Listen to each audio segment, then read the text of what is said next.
along. My name is David Duffett. I'm here from the UK to talk about how Asterisk and SwitchVox together displaced, or is displacing, Siemens PBXs across an entire continent. Now, last time I was speaking here, I found something that I never would have guessed. And what I found out was people actually learn more when they have a moustache. I don't know how that works, but it just does. So what I've bought is a few moustaches. What we're going to do is we're going to hand them around the audience. You're going to wear them, and as a result, you are going to learn more. It works even better if you're a lady with a moustache, apparently, because if you can just take a moustache and pass them back, there will be a moustache photo opportunity at the end of the event as well. So, and of course, it's even funnier if it's not your natural colour. So you, sir, for instance, yeah, you'd be. In fact, you've already got a big one going on. You might not need one. Yeah, I don't know how it works, but we established it last year. People learn more with a moustache. Crazy. The other thing I have a bit of a reputation for occasionally is English chocolates. So I bought some of those as well. And this is the first time ever when there's been moustaches and chocolates in the same presentation. It's usually one or the other. Yes, if it will stay on, if it will stay on. Yeah. So, let's talk about Asterisk and SwitchVox. As you know, both of these things are creations of Digium. Digium created Asterisk, and Asterisk is out there doing wonderful things, but the SwitchVox product is a kind of turnkey version of Asterisk, all in a box, and that's doing wonderful things too. And so we'll look at how we integrated them both for a very, very specific job. A few contact details there. I'm on Facebook. I love people tagging photos with moustaches in. It's nice to see people already wearing moustaches in the audience. That's very nice. I'm on LinkedIn, and I'm at D Duffett. I wasn't there quick enough to get David Duffett. Somebody else got that. But I'm on there at D Duffett. So let's have a look at our agenda for our short but exciting time together. So first of all, we'll look at the background of how did this work? How did we end up with a system that was predominantly SwitchVox getting an involvement of Asterisk? That's a particularly good one, sir. I like that one. We'll talk about the existing system that was out there, the Siemens system. Then the solution requirements. And the solution requirements here were actually fairly basic requirements, but there was a major twist in the implementation that nobody had really anticipated until it came to crunch time. Has anybody ever been involved in an implementation and you think everything's going to go very smoothly and one of those twists happens just at the last minute? Okay, well that's how we... Good, well done, sir. In fact, he should have a chocolate for being involved in one of those last-minute twists, shouldn't he? Let's give that man... It's so good, I'm going to let you choose your own. How about that? Very nice. That's all toffee, that one. All toffee for you. Okay, so we'll talk about the solution as well and how we did that. And, importantly, a couple of issues that came up as we tried to deliver that solution, and in fact successfully did. But first, I want you to meet a man from Belgium. His name is Didier. And the wonderful thing about Asterisk is it inspires so much enthusiasm, doesn't it? Can you think of anything else that people get so enthusiastic about in the telecommunications world than Asterisk? They don't. Didier is a case in point. He came on some Asterisk training we ran in Belgium, and on his course evaluation form, he wrote, "I want to be buried with my Asterisk." So for that level of enthusiasm, I tend to include him in my presentation, so you can say hello to Didier then. And also, just one other thing, how many of you were here for last year's Astericon in Washington, D.C.? A good show. Well, that's very exciting. On the one hand, it's good that everybody's come back, but on the other hand, it's nice to say welcome to new people as well. Well, I don't know whether you know, or whether you remember, but do you remember the T-shirts for last year's Astericon? They were that kind of thing, weren't they? And this was actually done 2 weeks before Astericon. What did Didier know that we didn't? Anyway, I'll leave you to ponder. So, just by way of introduction, a little bit about myself, David Duffett. I'm a chartered engineer. I've been involved in telecoms for 20 plus years, and I'm a firm believer that telecoms is fun. You know, a lot of people, as soon as you start mentioning telecoms, they decide it's boring. But we all secretly know, don't we? We secretly know telecoms is a lot of fun. Background is in civil aviation, air-ground communications. Used to teach people how to repair those systems. Also a bit of wireless local loop. And on top of that, I'm a qualified trainer. So I'm somebody that went to the lengths of actually becoming a qualified trainer rather than just somebody that does training. to put the cap on it. And of course, the most important qualification at the bottom, DCAP, the Digium Certified Asterisk Professional. A bit about Telespeak, founded in 2006, located close to the University City of Oxford. The whole business is focused around Asterisk. If we're not involved in Asterisk training, it's going to be Asterisk consultancy. If we're not involved in Asterisk consultancy, it's going to be Asterisk support, that kind of stuff. And we don't do very many implementations. We do select implementations, and occasionally we get a call from some important people in Huntsville to do something, and we look to support them. People seek us out from around the world. This was a drugs bust, actually. No, I'm joking. It wasn't a drugs bust. These were people actually from Nigeria, and not one of those two guys had $26 million that he wanted to put in my bank account. They just wanted to learn about Asterisk, so they came all the way from Nigeria, and we gave them some Asterisk training. Recently, we had somebody show up from Japan, somebody else from Greece, just to do Asterisk training in the UK. So we're pleased to serve those people. Anyway, back to the situation. So we're talking about Africa. I can't name the bank, but it's the biggest bank in the whole of the African continent, I can tell you that. And they're a very large bank. Not only have they got offices, or head offices in Tunisia, that's right, Tunisia, but they have satellite offices in many of the countries around Africa.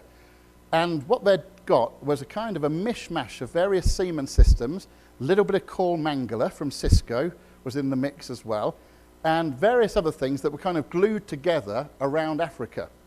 And a great Digium member of staff and equally great Digium resellers had managed to sell them on the idea of using SwitchVox.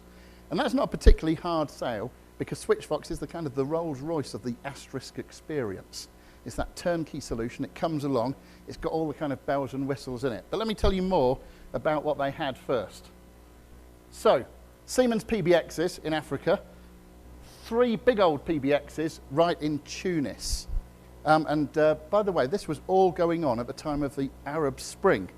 And they kept ringing up and saying, can you come over? This was like January time, and I kept saying, well, no. And I've been to the Home Office website in the UK, and it says, do not go to Tunisia right now.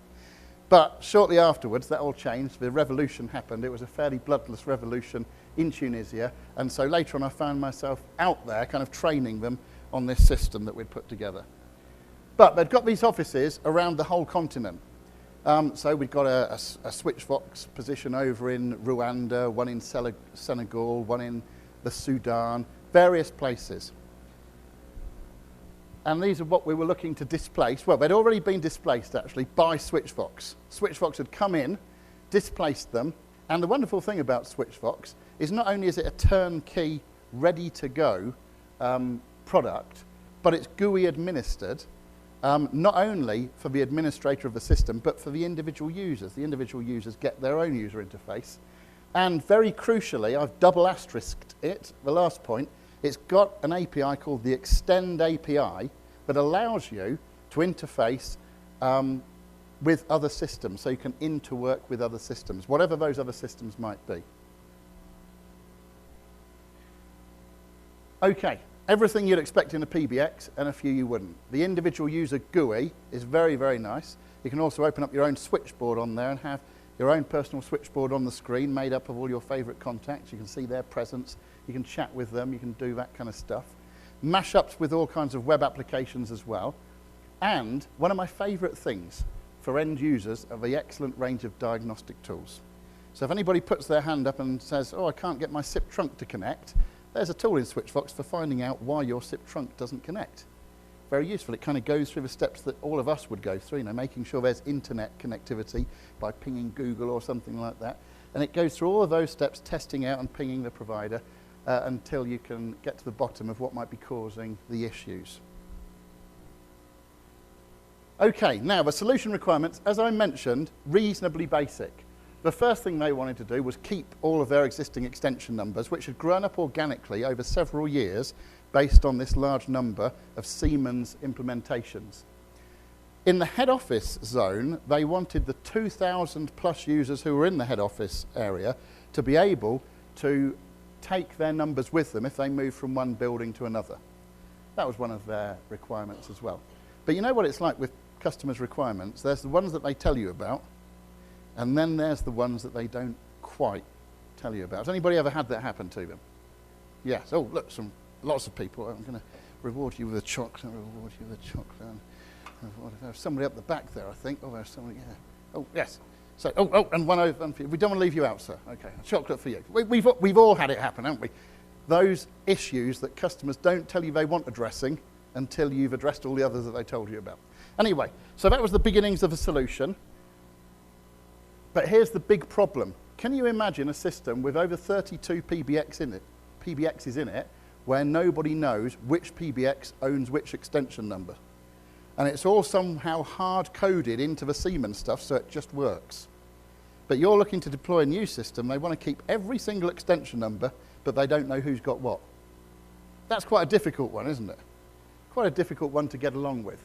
So when somebody dials extension 2356, in the Siemens system it just worked. But when you're looking to replace that system, nobody really knew who'd got it. So when we add a new extension, and people at the individual sites were empowered to do that, so the guy in Rwanda could go and do the moves, adds and changes on the Rwandan PBX. But of course, when he put on an extension, how did anybody else know about that? When he took it away, how did anybody else know about that? These were the kind of challenges that we had to face. By the way, a particularly good moustache on you, sir, with the beard and the black moustache. It's a nice, nice combo there. Very nice. That's going to be a photo opportunity at the end, that one. Right, so this is what we did. We worked with SwitchVox. If you can imagine, on the left-hand side, we've got the 3 head office PBXs. Fairly simple implementations in terms of it's 3 big SwitchVoxes in 3 big buildings. They're all connected by a network environment where all 3 can see each other, and there's not too much to worry about. On the right-hand side here, we have the field offices, 30-plus offices out there, with individual SwitchVoxes, but the problem was these, between them, they could be connected in terms of getting a call from one end to the other if only we knew who had which extension numbers. So what did we do? We resorted to the best thing, which was, in order to find out where extension 3200 really lives, let's put an asterisk in the middle that knows about all that stuff. Now, of course, Asterisk, you know, when you do an install of Asterisk and you do make samples, it doesn't come up with a dial plan for all the extensions in an old Siemens system you're replacing. So somehow you kind of, that would be like a nice touch, wouldn't it? That'd be a nice sort of add-on. Yeah, it would be very impressive indeed. We couldn't do that, but I think what I'm going to tell you is what we managed to do. Oh yes, I'm going to talk about the movement of extensions first. So in the head office, do you remember I told you they wanted to move their extension numbers with them? That was very simple. We just said to the guys, listen, when you move offices, just unplug your phone and take it with you, and then plug it into the port to the desk where you're going in the other building. And because the network environment allowed all 3 to see each other, the phone just registered back to its old SwitchVox. Everybody was happy. No administration in terms of move, adds, and changes. Great. That was a nice part of the solution. Worked very well. Okay. So here's the real magic. What we did was we got an asterisk routing engine in place that auto-magically learned about the extensions in each location on the individual SwitchVox, and then acted as a call router and a gateway between all of those individual asterisks. But how? How could the asterisk engine learn which extensions were where? The beauty of the SwitchVox Extend API. Oh, it's lovely. It allows you to do lots of different things, including prodding the SwitchVox and saying, this is English. Oi, can you tell me which extension numbers you own and the names of the people that own them, please? And then it kind of spits them out to you. Now, that was very nice because the individual offices, they were doing the moves from the Siemens to the SwitchVox, so they just added the extensions just as much as they wanted on an individual SwitchVox. And then our magical script came round and kind of pulled in those extensions and built a super duper dial plan in the middle. So let's talk about that in a little bit more detail. So first of all, the API. What is an API? Well, Application Programmer's Interface. And it's really just a library or a set of routines that you can use as a programmer, and you don't have to be a kind of dyed-in-the-wool, really long beard, you know, no socks kind of programmer. You just have to be a programmer of, you know, reasonably average intelligence to do this stuff. to make use of these tools. And what you do is you call the API and tell it to do something. It usually comes back and says, I've managed to achieve it, or I haven't managed to achieve it. And if it has managed to achieve it, it usually gives you some kind of result. In our particular case, what that was the numbers that we were looking for from these remote PBXs. So the SwitchVox Extend API, that has various different libraries, including a PHP library, which is what we chose to use because the customer wanted a bit of a web front end to their system, and we were going to do that in PHP anyway.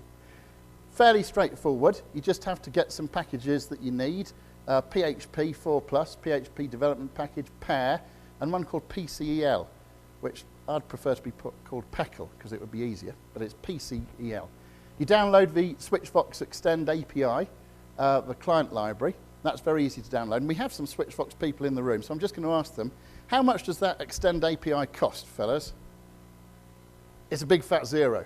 It's free. If you buy a SwitchVox, you've got the Extend API. There's no licensing fees. You can just use it as much as you want. And actually, I must pay tribute to the rather remarkable Developer Central website that they run, where they've actually got kind of like a live SwitchVox where you can go and try your programs against it, and it comes back and gives you the results, which is quite useful in development terms. Okay, steps to get this working: install pair and PECL, download the SwitchVox Extend library. It comes as a tarball. You uncompress the tarball. And once you've got all of those dependencies in place, then all you really need to do is a couple of things. First of all, set yourself up in communications with the SwitchVox, which is this request here. And then in our particular case, we just kind of started an array of 10,000 because we knew nobody would have that many extensions, and just filled it up with the results of a SwitchVox extension search. So actually, the code to do this was pretty minimal, really, pretty minimal. Okay, so let's talk about what the PHP script actually did. It interrogated the individual SwitchVoxes, and it was controlled by the customer, the end customer, who were not technical in any way. We gave them their own web page, and all they had to do was put in the username and password for a particular SwitchVox and its IP address, just those 3 bits of information. They then clicked a magic button, and that added it to the system, created a SIP trunk from our Asterisk router to it, sucked all of the extensions out of that particular SwitchVox, and put them in a file that would be hash included in the dial plan. This is elegant in its simplicity, isn't it? Because you guys that do Asterisk know that this isn't really very difficult stuff to be doing. It created these 2 files, the entries in SIP.conf for the trunks to and from SwitchVox, and also the list of extensions. And when I show you the list of extensions, you're going to say, hang on a minute, David, this all looks slightly too simple. And believe me, it is. There you go. That was the list of extensions. Can you see what we cleverly did there by using the system variable $extend? It meant that we could have one template line inside the PHP script and just recreate it. All we had to do was take the extension number from the SwitchVox and the IP address of the SwitchVox that we already knew and create this massive file. When I say massive file, this had more than 2,000 lines in. And it actually enabled us to uncover something they'd never known on their Siemens system, that some of their extensions were duplicated. Because as you know, in the world of Asterisk, if you try to register another extension number that's same as you've already got, Asterisk will say, I can't do that. I've already got one of those. And so we were able to run this script and say, by the way, you've got a duplicate in Rwanda to the one you've got in Senegal there. So that was a nice little bonus for them. So that's the file it created. As I said, it was a very, very big file, but we also had log files that we could go and look in, which would say, yeah, this SwitchVox has responded. It's told us it's got 441 extensions, and we've been successfully able to pull those out. And so if anything went slightly wrong, we were able to go and look in those log files and find out just what was going on. So when did we run the PHP script? Well, just remember that what we wanted to know is that imagine if you, Barry, were to move from the Rwanda office to the Senegal office. What would happen is the local SwitchVox administrator would delete your extension on the Rwanda office, and then the one in Senegal would add you on. And of course, our PHP script would learn that, wouldn't it? It would go and poke the SwitchVox and say, how many extensions you got? And you go, oh, Barry's is missing. Must remember that we haven't got that there anymore. And then it would crop up somewhere else. So we had to do this quite often. But first of all, the people that added and removed individual SwitchVox extensions were empowered to press a manual update button so that the system could be updated after that. Of course, we needed to do it periodically, so we ran a cron job, because cron jobs do things periodically. They're very useful for doing that thing, and we were very pleased to have them working. But, air of silence, it created a nasty problem for us, which I'm going to tell you about in a moment. Okay, so once that was done, it was very simple. We just had a big old Asterisk server in the middle of these SwitchVox systems around the place. To give you an idea of the scale of this system, there's well more than 2,000 extensions going on, and those of you who are familiar with Asterisk, you know when you do a core show channels, not only does it show you what active channels there are, but it shows you how many calls have happened since you last restarted Asterisk. Well, we would go on after we'd kind of set it up for the day, in test this was, but what happened was because they rolled out the phones on people's desks, they didn't know it was in test. They just thought this is our new system. So they left their Siemens handsets alone and went to a new one. We were doing about 90,000 calls a day in test. That's before people really got to use it. And it was working very, very beautifully. It worked really, really well. So can you imagine lots of imaginary lines going there and there? And they're in and out lines as well. They're going two ways. So the first rule in SwitchVox, in the dialing rules, was always to treat any 4-digit that anybody dialed as a potential extension on somebody else's PBX. And what would happen is when it dialed out into the Asterisk, Asterisk, of course, would then be going to look to the place where it was. So if it was from here to here, Asterisk would, Asterisk would route it. The great thing was, if this guy dialed an extension on his own IP address, it would go to Asterisk, come back, and then actually get rejected, because Asterisk said, hang on a minute, you've already got that on you. And then it would drop down to a second rule and ring an internal extension. So everything was working remarkably well. Okay, SwitchVox configuration, for those of you that have configured SwitchVoxes. We wanted a SIP trunk to Asterisk, that's all we really needed for an in and out, because anything that these guys dialed, including outside numbers, went through the Asterisk router. Something that's not on any of the diagrams, because it's not particularly needed for this explanation, is the fact that there were 8 PRIs off of the Asterisk as well. All inbound calls to the system were coming in through those 8 PRIs, all outbound calls from the systems were going out. So no local outbound calls in any of those countries, they're all connected in the middle. That's the second dialing rule that I was telling you about, and all SwitchVoxes were set up that they took any 4-digit that they got as an extension number. And what we did was we simply stripped away leading digits and did a little bit of extra dial plan magic when calls came in from PRIs in order to fulfill that rule. Is anybody thinking I'm not throwing out enough chocolates? I was just thinking that. Yeah, that guy's thinking I'm not throwing out enough chocolates. Yeah.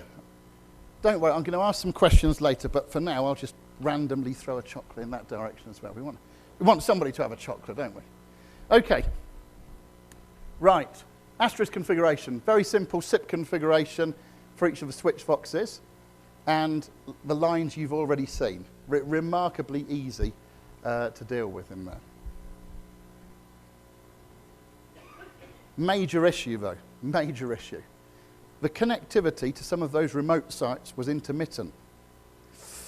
Not very nice at all. Imagine Barry's moving, we were doing that move, we were taking him off one PBX and putting him on another, weren't we? So what we were doing to start with was any time where we interrogated a SwitchVox, every single time we wanted to know how many extensions it had got. We did it freshly, in other words. Now, can you imagine how that works if you can't connect to it one day? It thinks it doesn't exist anymore. And all of a sudden, whole SwitchVoxes were dropping off because Asterisk couldn't talk to them on that day. So what we had to, or on that hour actually, it was an hourly cron job. So what we had to do was implement a little bit of logic that said, listen, if I'm trying to connect to a SwitchVox that I already connected to, and I get a timeout through the extend API, because I'm trying to prod it and it's not coming back, if those two things are true, let's go with the last data set we got. Otherwise, we can do something different. But that was a major problem. They phoned up one day about that, saying, we're missing Sudan, they said. And we had to help them fix that up. But it's just a relatively straightforward piece of logic to implement it. But we had another one. And I don't know whether you've ever had this happen to you, where you implement a system for somebody, and then you find that they tinker with it when you're not looking. Has that ever happened to you? Yes, it does, doesn't it? And sometimes they have the barefaced cheek to pretend they didn't tinker with it. Other times they kind of freely admit it. Now, imagine this. This is in Tunis, which is miles away from anywhere, as far as I was concerned. Of course, if you're in Tunis, it's not. It's like right there. There's a team full of people that don't know very much about Asterisk there. And you remember that golden rule? A little knowledge is a fairly dangerous thing. I'm going to show you a real-life example. One day, I got a tech support phone call from these guys saying we can no longer call the Sudan. It's all gone terribly wrong. Now, of course, my immediate thought was network connectivity issue, because we'd experienced that. But when I did a SIP show peers, as you do in Asterisk, I noticed that Sudan didn't look like it normally looked like. And what had happened is one of the Asterisk experts had decided that they wanted to just rule out Senegal for a while for testing. And so in order to rule out the Senegal peer, what he'd done was stick in our favourite friend, the semicolon. Now, if you just stick a semicolon in on the profile title there, or the heading, it's not really going to rule out the rest of the lines, is it? And so what we had was we had a case where Sudan, as far as Asterisk was concerned, was now at 8268, 223, 99, instead of the one. That's the little knowledge been a dangerous thing. They knew semicolons commented stuff out. They just didn't know that you needed. Now, if only they'd known about semicolon dash dash and dash dash semicolon, they could have commented the whole thing out, couldn't they? But in this particular case, the guys didn't. Anyway, we managed to get round that.